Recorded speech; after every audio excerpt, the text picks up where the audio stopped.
గ్రౌండ్కి వచ్చాను దీన్ని పట్టుకొని. మన భవిష్యత్తు ఎంత దరిద్రంగా ఉండాలా అంత దరిద్రంగా ఉంది. ఇప్పుడు ఇది ఇసిరి పొరపాటుని ఎవడి డిప్పకైనా తగిలిందా? ఇదిగో ఇసిరేటప్పుడే ఒకవైపు కనుక్కోవాలి. మరి బతకం ఇది ఎవరికైనా తగిలితే మరి బతకం. ఎలాగుంటారో తెలుసు కదా గ్రౌండ్లో ఒకడు, ఎవడరా కొడుతున్నా మావాడాడు అంటారు. పొరపాటు నేను నవ్వాలి నా ఎలా అంతే అయిపోయినాడు చేతులు రోజు. పా షిట్ అమ్మా వచ్చింది వచ్చా.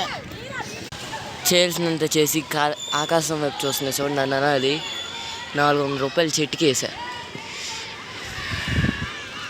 ఇప్పుడు వస్తుందో రాదో తర్వాత చూద్దాం. ఎక్కడ పడింది తెలియట్లేదు. గొట్టు కూడా ఎక్కి తెలిసి వచ్చింది లాస్ట్కి.